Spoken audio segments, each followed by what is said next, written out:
spinning around stars. A/N. Well, since I killed Diana off, spoiler not really. She's not here, which I am working on while I write this, I promise.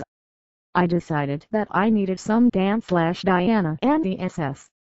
There will be more one-shots for this to help them creative juices flow. Don't end to end.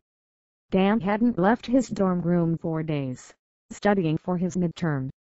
His friends had noticed how drawn and tired he was, and decided he needed a night out.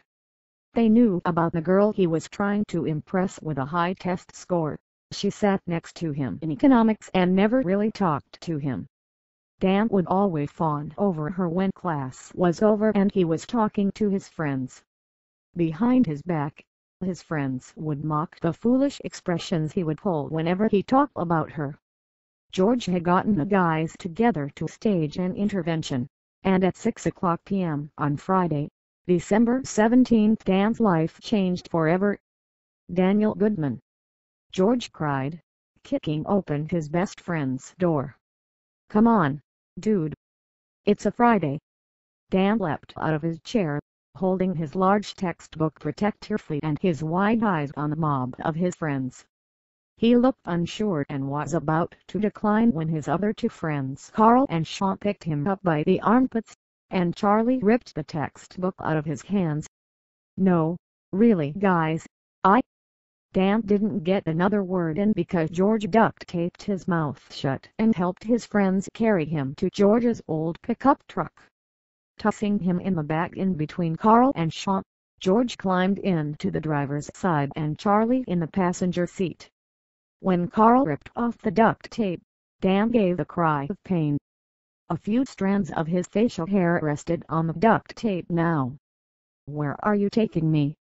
Dan snapped. We'll never tell. Charlie cackled. Dan always hated Charlie's the penguin impression, and tonight was no different. Crossing his arms across his chest, Dan stared out the window and pouted. He just wanted to study. Dan needed to get a better grade than Diana, and then ask her how she did, and when she turns to him sadly and shows him her score, he would offer to tutor her. Then, Dan would ask her out and marry her eventually. He had the perfect plan, and his friends decided to ruin it. Dan's brow furrowed when George pulled into a dance studio that was near the campus and everyone piled out. Come on, Dan! Sean cried, holding open the door for him.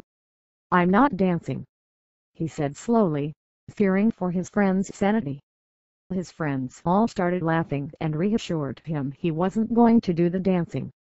Well, not in the studio, anyway, George said, winking. His friends burst out into laughter once again before entering the dance studio. Dan followed them into the audience area and froze.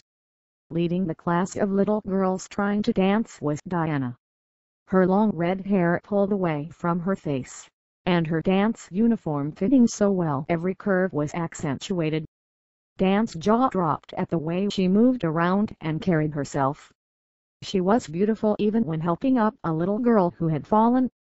His friends cackled at Dan's facial expression as Diana moved around the dance floor, smiling encouragingly at the little dancing girls.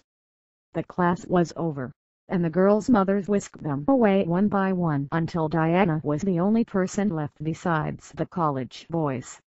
Bye, Danny boy, George hollered as his friends left the building. Dan turned around and opened his mouth, shutting it again. Looking like a fish out of water, Dan turned back to Diana, who hadn't seen Dan. She let her hair down, shaking it loose as her tap shoes clacked against the hardwood floor. Diana put her hair around her wrist as she turned on the stereo again. Not wanting to be seen, Dan sat down and rested his elbows on his knees, watching her.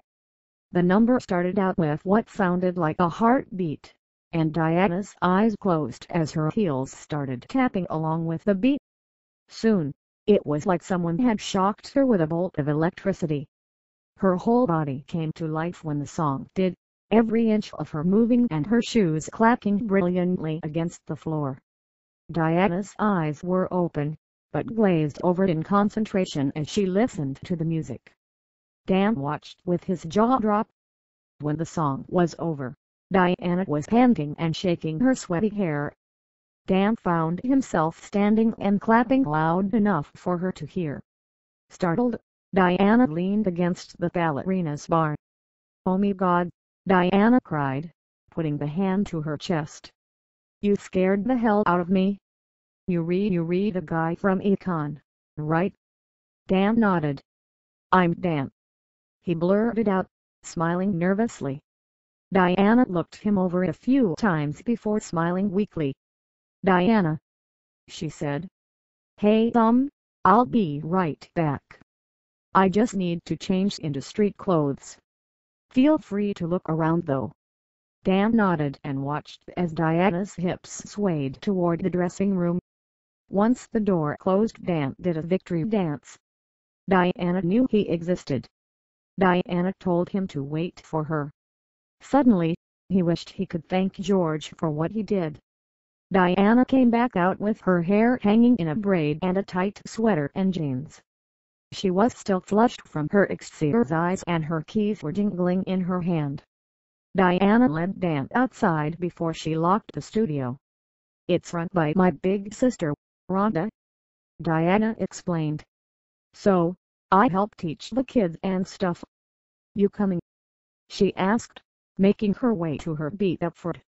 Dan scrambled beside Diana and listened as she talked about her sister, dancing, and her family. Dan was glad Diana was doing most of the talking. He would have babbled like an idiot. "So, do you want to go somewhere? I know a great bar," Diana said, starting the engine. "Sure," Dan said, hoping his tone was cool and chill. "That sounds great." Diana asked Dan questions about himself, why he wanted to be an architect. Dan had no siblings, but he had crazy cousins and had stories about them that made Diana laugh. Then they parked. Dan scrambled out of the car and opened the driver's door for Diana, who thanked him. "So your cousin told you it was a hot dog, but it was really a lizard. And you believed her?" she asked, cracking up. Dan laughed along with her, watching the way her eyes sparkled and her skin glowed when she laughed. That night, they poured their souls to each other over 2 beers, and when Dan was dropped off at his dorm room, Diana allowed him to kiss her on the cheek. When she drove away, Dan felt like he could dance all the way up to his dorm. Months later, Diana and Dan knew they were something special. The way they felt for each other wasn't just a passing fancy.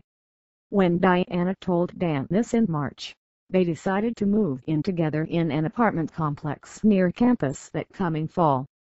It was Dan's senior year and Diana's junior, and it would all work out for them because they were in love, and that was that. However, real life crushes lovers' dreams with one simple line on one simple pregnancy test.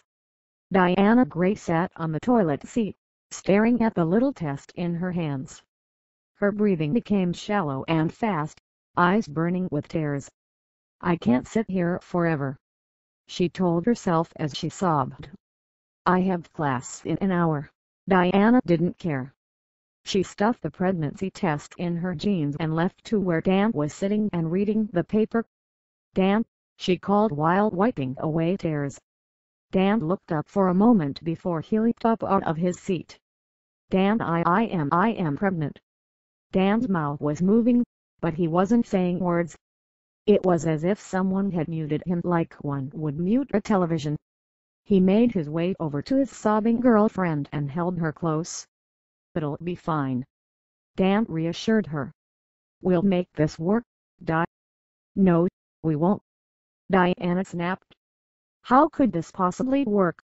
We're both in college and—" "Marry me, Diana Joan Gray," Dan said over Diana's hysterics.